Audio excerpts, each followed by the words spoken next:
Ons pH is redelik hoog, 7.8, 7.4. Met so 'n hoë pH is dit baie moeilik vir die mikrobes om baie aktief te wees.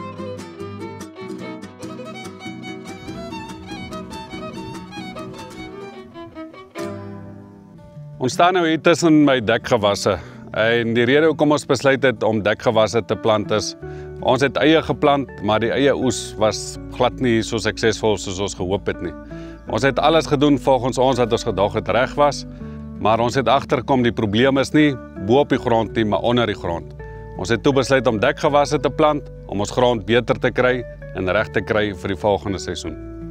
Soos ons nou al in vorige video's gehoor het is, ons pH is redelik hoog, 7.8, 7.4. Met so 'n hoë pH is dit baie moeilik vir die mikrobes om baie aktief te wees, so jy moet jou pH dan weer afkry. Yster, sink, daai mikroelemente is nie beskikbaar, fosfaat word vasgelê as jou pH te hoog is. So dis hoekom ons pH probeer afkry. Ons gaan nou vir julle vertel wat ons gedoen het, maar ons het die effek definitief in ons eie gesien en dis hoekom ons besluit het om hierdie plant te maak. So ons het besluit om nie meer kunsmis te gee nie, maar eerder die grond te probeer regkry. Wat die dekgewasse doen is, hulle breek nie net jou grond los nie, maar hulle voed ook die mikroorganismes. Hierdie organismes saam met die plante skei dan 'n suur af en so bring jou pH natuurlik laer. So ons het hier 'n hele gemengde dekgewas geplant. Die eerste ding wat ons geplant het, of die goed waarvoor ons dit eintlik geplant het, was die Japaneese millet, ons het 'n pearl millet en dan het ons ook die babala geplant. Dit is daar om voer te gee vir ons bees, want ons gaan later drukbeweiding doen met die bees vir elke koekskyf sodra hierdie goed so 70 cm hoog is.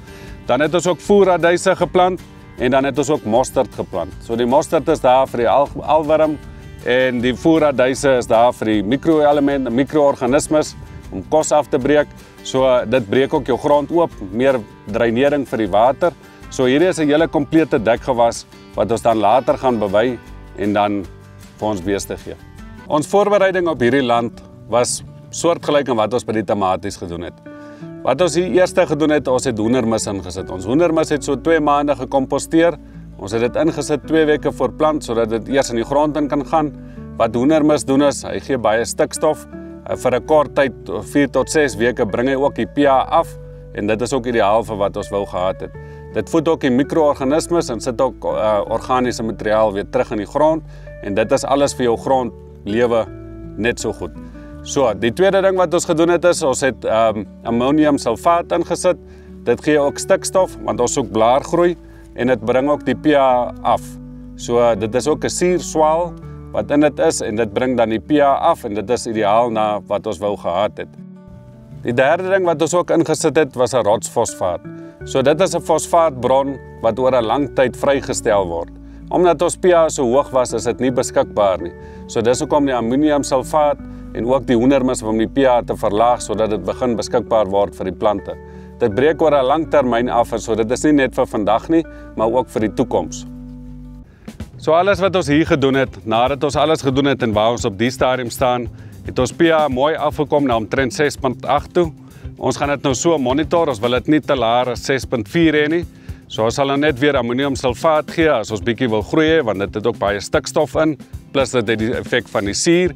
So dit is wat ons nou verder vorentoe gaan gee om hierdie dekgewasse vorentoe te vat.